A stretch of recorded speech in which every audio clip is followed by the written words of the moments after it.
Wheelchairs belong at home, not in public. The man's voice sliced through the diner like broken glass. Then, without warning, one of them grabbed the handles of her chair and shoved hard. Carla Jennings hit the floor. Coffee splashed across her lap. Her prosthetic leg twisted beneath her. Her wallet flew open. A worn photograph, her in dress blues, standing tall beside her unit, drifted to the ground like a flag falling in slow motion. No one moved. No one helped. Forks froze midair. Conversations died mid-sentence. Just laughter from a corner booth and the sound of Carla dragging herself back up, alone. But 30 minutes later, a military Humvee growled to a stop outside. 3 Marines stepped inside the diner. Not a word was spoken. Yet their presence said everything. Carla Jennings was born in the quiet town of Shawn, Oklahoma, the kind of place where the summer air smelled like dry earth and fried catfish, and people still waved from their porches. Her father ran a small auto repair shop, and her mother worked nights at the county hospital. Life was modest, steady, and ordinary until September 11, 2001. Her older brother, Nathan, had enlisted right after high school. He was her hero, funny, fearless, and always looking out for her, especially when school bullies mocked her for being quiet or too serious. When the towers fell, Nathan was already serving overseas. He never came back. Carla was only 18 when a folded flag was placed in her mother's trembling hands. That moment carved a permanent line through Carla's life.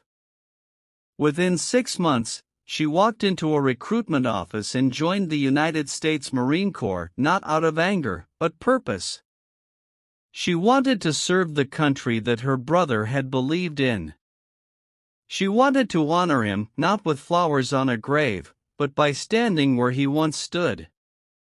Her deployments took her through the dust-choked roads of Helmand Province, Afghanistan, where every sunrise was a borrowed blessing. She rose through the ranks with quiet determination, gaining the respect of her unit not through loud commands, but by never backing down when it counted. But one afternoon, a convoy changed everything. An IED buried beneath the road exploded beneath her vehicle, killing 2 Marines and shredding her left leg. Recovery was grueling. The pain was constant, but worse was the silence that followed. No more briefings, no more boots in sand, just hospital walls and endless therapy.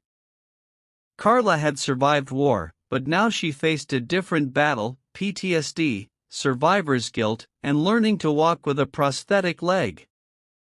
After her discharge, she left Oklahoma behind. The memories were too sharp. Montana, with its wide-open sky and quiet towns, offered space to breathe. She found a part-time job at a diner called the Welcome Home, fitting in an ironic way. Folding napkins, pouring coffee, wiping down tables, it gave her structure, a rhythm, something to do with her hands when the memories got loud. And for a while, that was enough. The Welcome Home diner wasn't much to look at, a squat little building with chipped paint and a neon sign that flickered more than it glowed. But to Carla Jennings, it was sanctuary. She started working there 3 days a week, weekdays only, mornings mostly. She didn't need the money. Her veterans' benefits covered the basics. What she needed was something else: structure, purpose, a place where the world still made sense, even if it was just refilling sugar jars and stacking coffee mugs. Mike, the owner, hired her without hesitation. He was a Vietnam vet who walked with a limp and said very little except when it mattered. He didn't ask questions about the prosthetic, didn't look at her with pity. When he shook her hand that first day, it was just that, a handshake, equal, respectful. And in that simple gesture, Carla felt something rare, dignity. Her days followed a rhythm that steadied her. She'd arrive before dawn, when the sky was still bruised with night. She unlocked the doors, turned on the lights, and moved through the quiet kitchen like a soldier prepping for inspection. Chairs down, coffee on, blinds raised, everything in order. The regulars came in like clockwork, old ranchers with weathered faces, truckers passing through, a local schoolteacher who always asked for extra crispy bacon. Most didn't know her name. Some nodded. A few said, "Thank you," without really looking at her. That was fine by Carla. She didn't need attention. She needed peace. There was something comforting about the clatter of dishes, the low hum of the fridge, the sound of forks tapping plates. After the chaos of war, these were the sounds of safety. But not everyone who came through the door brought peace. There were times, rare but real, when someone would glance at her leg and make a comment under their breath or, worse, loudly. Usually, she ignored it. Marines are trained to pick their battles, and Carla had no interest in fighting for pride in a diner booth. Still, it stung, not because it made her feel weak, but because it reminded her that to some people, her sacrifice looked like a burden instead of a badge. She stayed because the diner gave her rhythm, a place to serve again, quietly, humbly, and on her own terms. It was just after lunch rush on a Thursday when the doorbell jingled harder than usual, loud, aggressive, like someone had yanked it open more to make a point than to come inside. Carla didn't look up right away. She was clearing table 6, stacking dishes with practiced efficiency. But she heard them. For men, loud, drunk, the kind of laughter that fills a room before it earns it. They smelled like cheap whiskey and old cigarettes, their boots heavy on the tile. Her stomach tightened before her eyes even found them. Derek Slater. She remembered him from a few years back. Dishonorably discharged. Everyone in town had heard. Started bar fights, got run out of the VFW for mouthing off to a retired colonel. He wore a camo jacket like it earned him a pass, but his eyes held no weight, only ego. He strutted in with 3 buddies, all louder than necessary. Well, Derek said, his voice oozing mockery, if it isn't the half-marine. Carla kept her gaze down, wiping the table in small circles, breathing through her nose. Inhale, hold, exhale. She had nothing to prove to this man. She's still serving food, thought the health department had rules about defective hands. A few patrons glanced over, then quickly away. The atmosphere shifted. No one said a word. Brittany, the young waitress behind the counter, froze mid-pour. Carla straightened and moved toward them with a notepad. "Can I get you gentlemen something to drink?" she asked evenly. Derek sprawled into the booth like he owned the place, stretching out as if trying to occupy every inch of space. "Sure thing, Wheels. Roll on over." His buddies laughed, not because it was funny, but because cruelty often needs company. As she turned, Derek leaned toward his friends and said loudly, "Bet she got that leg blown off filing papers in the green zone.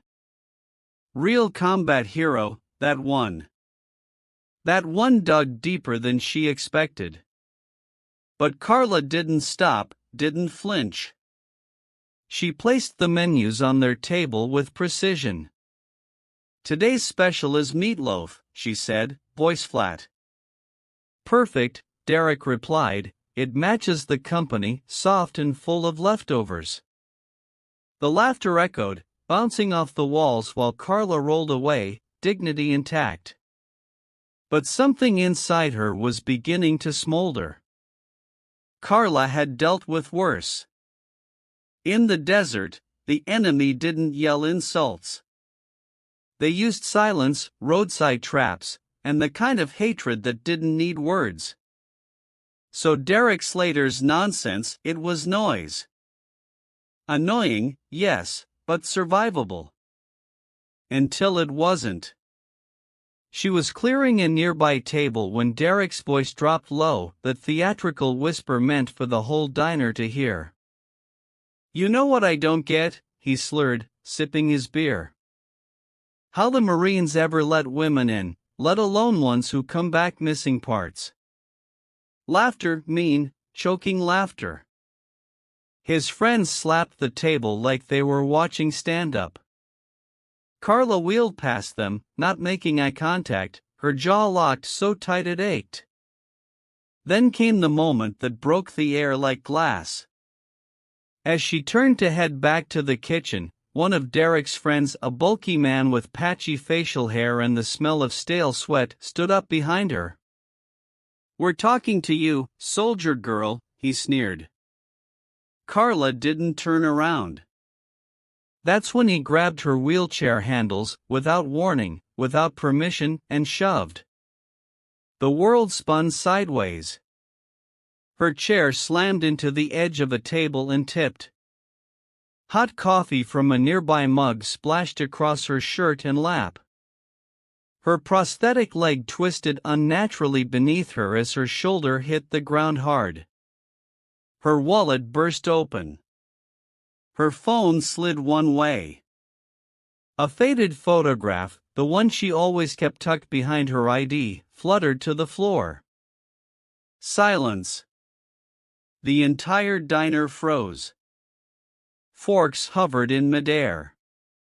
Brittany behind the counter gasped but didn't move. Mike, the owner, stepped forward, then stopped. No one did anything. No one helped. Carla lay there for a moment, coffee burning her thigh, her side throbbing, the cold tiles pressing against her palms. Her chest rose and fell with the kind of controlled breath only a combat veteran truly knows.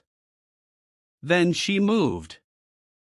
With slow, deliberate effort, she pushed herself upright. Her arms, lean and strong from years of lifting what her legs could no longer support, braced against the floor. Her face didn't flinch, not once. Even as her fingers reached for the photo, now face down on the tile, she kept her composure. No tears, no shouting, just the sound of her dignity scraping itself back off the floor, alone. From the far side of the diner, a pair of wide, innocent eyes watched everything unfold. 8-year-old Eli Harper sat frozen in his booth, a half-eaten grilled cheese on his plate, and a chocolate milk sweating beside it. He hadn't said a word since Carla hit the floor. His hands were balled into fists on the edge of the table, knuckles white. Beside him sat his parents, his mother still stunned into silence, and his father, Major Daniel Harper, staring at Carla with a clenched jaw and a look that said this moment had cut deeper than most would ever know. Eli tugged his father's sleeve. "Dad, was she a soldier, too? Like you?" Daniel didn't answer right away. His eyes moved from Carla, now upright, silently brushing coffee from her clothes, to the prosthetic leg, to the fallen photo she had just picked up and tucked back into her wallet with practiced hands. He saw the emblem on her jacket, the worn but still distinct Marine Corps insignia. "Yes," he finally said, his voice tight with something unspoken, from the looks of it, a real one. Then he stood. He didn't shout, didn't make a scene, just calmly placed his napkin beside his plate, pulled out his phone, and walked toward the exit with steady, purposeful steps. Outside, the sun was just beginning to lower on the Montana horizon, casting a soft gold over the street. Daniel pressed his phone to his ear. "Hey," he said, "it's Harper. Yeah, I need a favor. His voice was low, but the urgency in his tone was unmistakable. I'm at a place called the Welcome Home Diner. One of ours is here. Carla Jennings, Staff Sergeant, Marine Corps.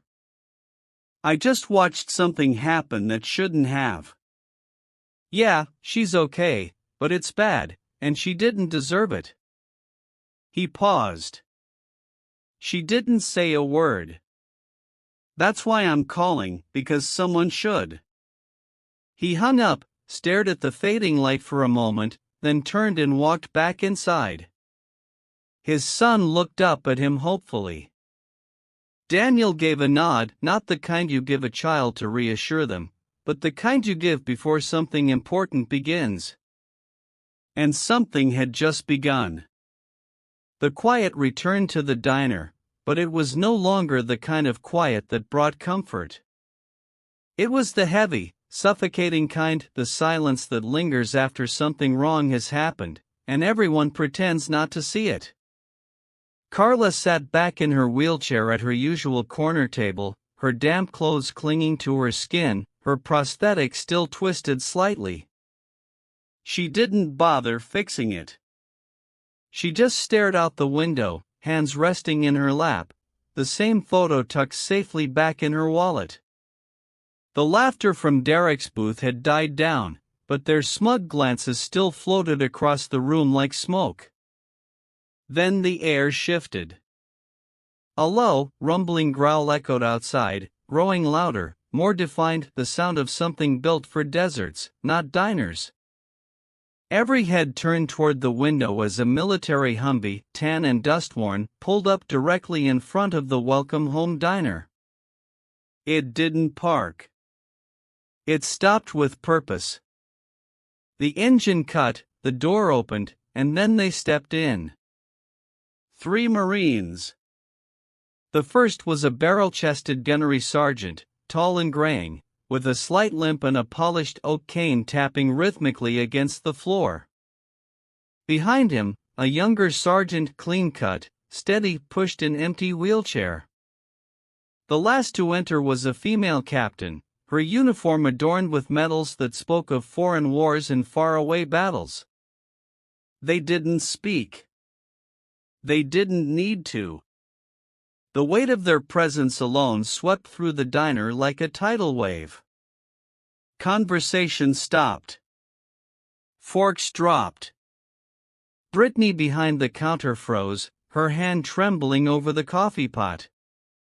The 3 Marines moved in unison, straight toward Carla's corner table. The gunnery sergeant came to a stop and stood tall, squaring his shoulders. Despite his limp, he snapped into a crisp salute, the kind that came from decades of service and discipline. "Staff Sergeant Jennings," he said firmly, "forgive our delayed response, ma'am." Carla blinked, stunned, but her training took over. Her spine straightened. Her hand rose automatically to return the salute, shaky but precise. "At ease, Gunnery Sergeant Martinez," she replied, her voice clearer than it had been in weeks. In that moment, something changed in the room. The strength she had carried alone was now reflected back at her, multiplied. The Marines had come, and this time she didn't have to stand alone. The diner was frozen, not with fear, but with awe. No one moved as the 3 Marines stood beside Carla's table, uniforms pressed, boots planted like pillars of something far older than military protocol. It wasn't just presence, it was purpose. Captain Leah Simmons broke the silence, her voice calm but sharp enough to cut through the tension. Her eyes swept the room slowly, deliberately, until they landed squarely on Derek Slater and his crew. "We received a call," she said, "from a fellow officer who witnessed a decorated combat veteran in a wheelchair assaulted by civilians. We're here in response." The weight of the words settled like lead at Derek's booth. Laughter had evaporated. The man who had shoved Carla now sat stiff, staring down at the condensation on his drink. Derek's jaw tightened, but for once, no words came. The arrogance drained from his face as quickly as it had filled the room earlier. Gunnery Sergeant Martinez turned back to Carla. "With all due respect, Staff Sergeant, what happened here is not nothing. It's not just disrespect, it's dishonor." From the back corner of the diner, movement, an elderly man with a Korean War veteran cap stood slowly, his back straightening as if pulled by memory. Beside him, a middle-aged woman with an Air Force pin on her lapel rose from her stool, face solemn. Then, without a word, 3 men in civilian clothes, their posture and bearing unmistakably military, stood from another table. National Guard, perhaps, or veterans who hadn't worn their service on their sleeves until now. They all stood at attention. And then came the voice. "Attention," barked Major Daniel Harper, returning from outside, still in his civilian clothes but carrying himself like he never left the service. Half the diner rose, old, young, retired, active. Civilians followed suit, moved not by obligation, but by something older, respect. Carla's eyes widened, not with fear, not even surprise, but with something deeper, something like homecoming. For the first time in years, she wasn't the only one standing for something. As the last patron rose to stand in silent respect, Carla felt something loosen in her chest, something she hadn't even realized was tightly bound. She had walked, rolled, and stood through countless days of quiet endurance. But now, in this little roadside diner in Montana, surrounded by strangers turned witnesses and Marines turned family, she felt something she hadn't in a long time: relief. Captain Simmons gave a small nod toward the waitress. "For coffees, black." Brittany, still wide-eyed but composed, rushed to fulfill the order. Her hands moved quickly now, not out of fear, but respect. The 3 Marines sat down at Carla's corner table as if they had done it 100 times before. Gunnery Sergeant Martinez leaned his cane against the booth and folded his hands. Sergeant Akinor parked the spare wheelchair just beside Carla's and gave her a respectful smile. "Brought her in case you wanted options," he said lightly. Carla almost smiled. They talked like Marines do, not about medals or pain, but about shared sandstorms, bad rations, and the ridiculous things that only made sense when everything around you was falling apart. They laughed, just a little. They spoke in shorthand, the way only those who've served together truly can. It wasn't loud. It wasn't dramatic. It was just real. And for Carla, that was everything. "Remember Helmand?" Martinez said. "When the convoy took a wrong turn and you rerouted us using the stars?" Carla smirked faintly. "Stars and stubbornness kept us alive," Akinor said, "and that's a fact."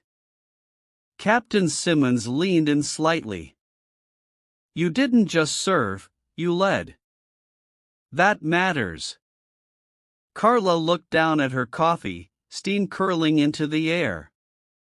"That life's behind me." With respect, Simmons said gently, "The Corps never leaves you behind, and it never forgets." Around them, the diner slowly returned to motion. Plates clinked again. The murmur of conversation resumed. But it wasn't the same. People weren't looking at Carla with pity anymore. They were looking at her with pride. And at the booth where Derek Slater sat, not a single word was spoken, not another laugh, just a deep, uncomfortable silence. Carla sipped her coffee. It tasted like strength. 1 week later, something changed at the Welcome Home Diner. It wasn't announced, no press, no ceremony, just a quiet morning where, instead of flickering, the old neon sign out front had been replaced. Now, in bold hand-painted letters, it read, "Diner of the Brave, every soldier has a place here." The change wasn't just cosmetic. It was cultural. Inside, the booths were the same. The coffee still a little too strong. The bacon still crisp to perfection. But there was something new on the far wall, a veteran's wall of honor. Dozens of framed photographs had appeared, each showing someone who had served, men and women, young and old, in every branch of the military. Beneath each photo was a simple inscription, name, rank, and years of service. At Carla's usual corner booth, a small brass plaque had been permanently affixed to the table. It read, "Reserved for veterans in honor of Staff Sergeant Carla Jennings." She didn't ask for it, didn't even know about it until she rolled in that morning and saw it for herself.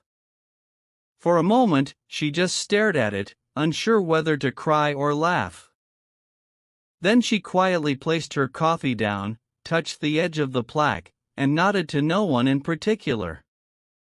From that day forward, something beautiful happened. Veterans who had once passed through town without a word began stopping by. Some were older, Korea, Vietnam, Desert Storm, wearing hats with worn patches and stories they never shared. Others were young, freshly returned, still looking for a place where they weren't just uniforms, but human. They found it at that booth. And Carla, she kept coming in for her shifts. Still folded napkins, still poured coffee. But now she wore her Marine Corps pin openly, not to boast, but to say, "You're not alone." Even Rick Lawson, the manager who had once told staff to avoid trouble, changed. He started greeting every veteran personally, swapped his ball cap for a pressed shirt and a flag pin on his collar. He even started giving discounts to service members, not because someone told him to, but because it finally felt right.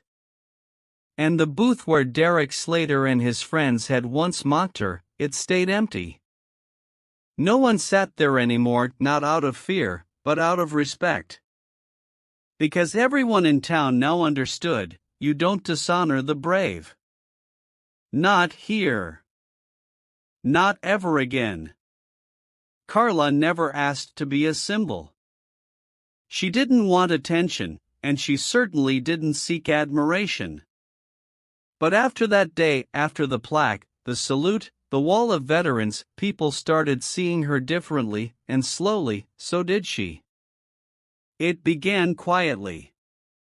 One evening, a young soldier wandered into the diner just before closing. He wore the nerves of a first deployment, shoulders too stiff, eyes darting like he didn't know where to belong. He stood awkwardly at the entrance, holding his cap in both hands, clearly unsure if he should stay. Carla noticed, she always noticed. Rolling over, she looked up at him gently.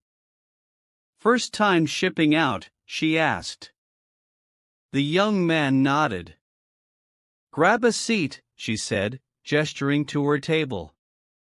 "Coffee's not bad, and the company's better." He sat, grateful. They didn't talk much at first, just quiet sips and subtle nods. But something settled in the air, something calm, and when he left, he looked lighter, less alone. Word spread. Soon, Carla's corner booth became something more than a table. It became a post, a place where young recruits came for grounding, older vets came for reflection, and civilians came to listen, really listen, for the first time. One day, the local high school reached out. They were holding a Veterans Appreciation Week and wanted someone to speak. Carla almost said no, public speaking wasn't her thing. She preferred action to words. But something tugged at her, so she said yes. When she stood before that auditorium of teenagers, she didn't talk about war. She talked about duty, discipline, and what it means to carry someone else's weight when they can't carry it alone. The uniform doesn't make you a Marine, she told them. It's what you do when no one's watching. It's standing back up when the world pushes you down. It's choosing to serve when you could walk away. Afterwards, students lined up to shake her hand. A few even asked how to enlist. And something inside Carla shifted again. The pain was still there, the scars, the memories, the limp she sometimes hid with humor. But now they had purpose. She was no longer just surviving. She was guiding, mentoring, belonging. And in doing so, Carla Jennings became more than a soldier, more than a survivor. She became a bridge between generations, between service and silence, between pain and pride. Not every hero wears their history on their sleeve.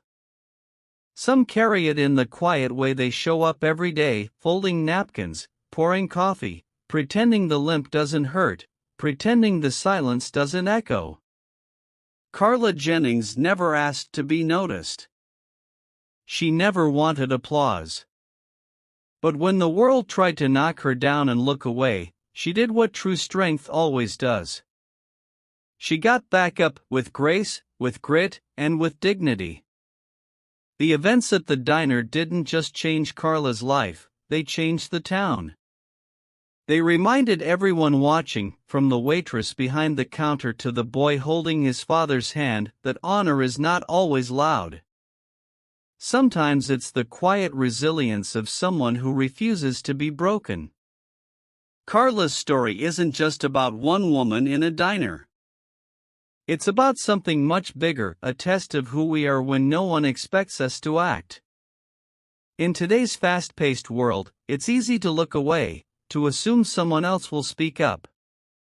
But every time we stay silent in the face of disrespect, we allow it to grow louder.